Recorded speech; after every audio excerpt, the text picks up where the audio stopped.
नमस्कार प्यारे विद्यार्थियों, स्वागत है आपका आपके अपने चैनल स्कूल गुरुज में। देखिए विद्यार्थियों, आज आपके हिंदी विषय का जो पेपर बताने वाला हूं, जो कि आपके एग्जाम के लिए बहुत ज़्यादा इंपॉर्टेंट होगा, क्योंकि क्वेश्चन है विद्यार्थियों हूबहू आपको एग्जाम में इन्हीं प्रश्न पत्र में से देखने को मिलेंगे जो मैं आज आपके लिए बताने वाला हूं। सभी प्रश्न है वो आपके लिए इंपॉर्टेंट होंगे और सभी प्रश्नों के विद्यार्थियों में आपको आंसर सब कुछ मैं बता दूंगा इस वीडियो के माध्यम से। बस आपसे रिक्वेस्ट रहेगी विद्यार्थियों कि चैनल पर नहीं तो चैनल को जरूर सब्सक्राइब कीजिएगा, वीडियो को लास्ट तक देखिएगा। पूरा का पूरा प्रश्न पत्र है आपको याद कर लेना। अगर आप बाकी विद्यार्थियों से काफ़ी ज़्यादा बेहतरीन परिणाम प्राप्त करना चाहते हैं तो विद्यार्थियों आपसे रिक्वेस्ट है, वीडियो को पूरा देखिएगा और सभी प्रश्न हैं वो याद कर लीजिएगा। सभी के मैं आंसर हैं वो बता दूंगा और पूरे के पूरे प्रश्न पत्र मैं आपको बताने वाला हूँ। ओके, तो चलते हैं, शुरू करते हैं बिना टाइम वेस्ट किए। सबसे पहला आपका क्वेश्चन पूछा जाएगा, देख लीजिएगा। ये क्वेश्चन दे रखा है कि निम्न में से किसी एक का संदर्भ प्रसंग सहित व्याख्या कीजिए। ठीक है, तो इनमें पूछा क्या गया है कि इनमें से संदर्भ सहित आपको व्याख्या करनी है दोनों में से किसी एक पर। ठीक है, ये जो दे रखा क और ख दोनों में से किसी एक की संदर्भ प्रसंग सहित आपको व्याख्या करनी है कि। ठीक है, तो आप देखिएगा, आपने यूनिट पढ़ी है तो उनमें ये दे रखा है, तो आप देखिएगा। ये मैं आपको नहीं करवाने वाला हूँ, आपको ही करना होगा विद्यार्थियों। स्क्रीनशॉट ले लेना है, फिर अपने ये जो आपके पास जो बुक्स होगी ना उसमें इसका जो संदर्भ सहित प्रसंग व्याख्या दे रखी होगी,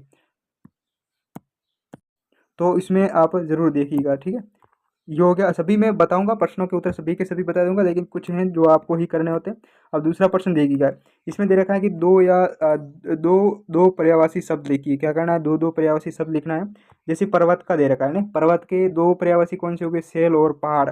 सेल और पहाड़, ये आप दो पर्यायवाची शब्द लिख देना इसके, पर्वत के, सेल और पहाड़। और पेड़ के पर्यायवाची क्या हो जाएगा, वृक्ष हो जाएगा।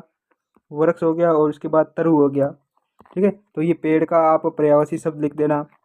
पेड़ के बाद देखिए आँख का, देखिए कोई पाँच करना है, जो साइड में देख लीजिएगा। जिसमें पूछा क्या है कि कोई पाँच का आपको करना है। दे तो बहुत ज़्यादा दे रखे हैं इसमें, छः और सात आठ नौ दे रखे हैं, लेकिन नौ के आपको नहीं करना, केवल पाँच के करना। जैसे आँख का दे रखा, तो आँख का नयन हो जाएगा, नयन के बाद नेत्र हो जाएगा। ठीक है, दो ये लिख देना आँख के। ठीक है, नयन और नेत्र। कमल का क्या हो जाएगा, कमल की बात करेंगे तो कमल में आपको पंकज हो जाएगा, पंकज लिख देना। और उसके बाद नीरज लिख देना।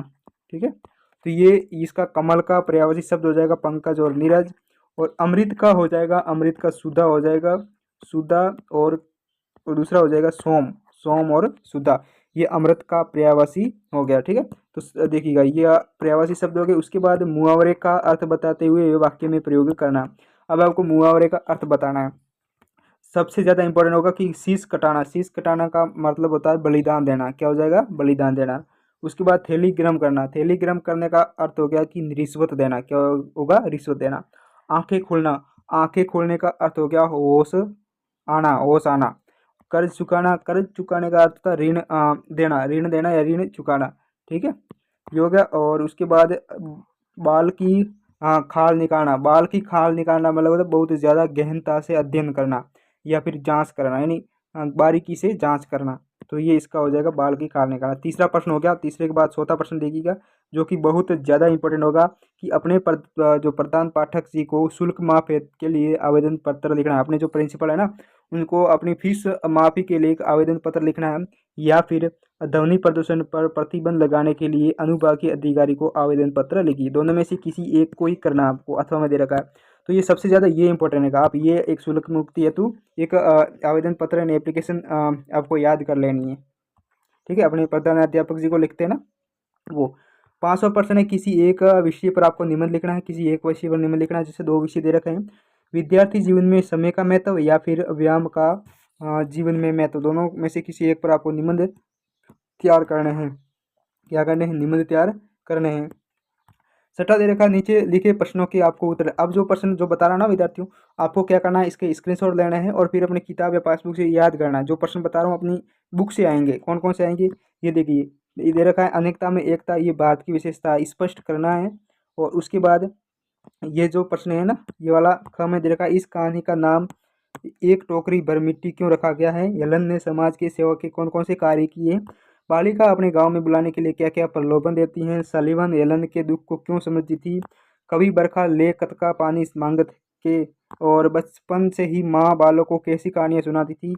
दुकानदार के प्यार से कहने पर भी बालक ने गुड़ लेने से इनकार क्यों कर दिया, और मुखौटों के बारे में आप क्या जानते हो।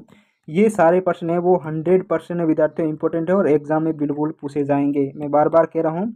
तो इसमें करने कितने हैं आपको, जो इतने सारे प्रश्न दे रखे हैं ना उसको करने सिर्फ आपको से ही करने हैं, ठीक है। साइड में पूछा जितना है ना उतने ही आपको एग्जाम में करने। तो ये सारे आप तैयार करके जाना है और इसका स्क्रीनशॉट ले लीजिएगा। क्या करना है, इसका स्क्रीनशॉट ले लेना, ठीक है। उसके बाद 7वां प्रश्न देखिए, मोस्ट इंपोर्टेंट है, विलोम शब्द करना है। ठीक है, दुर्लभ का विलोम शब्द क्या हो जाएगा, दुर्लभ का विलोम शब्द क्या हो जाएगा, सुलभ।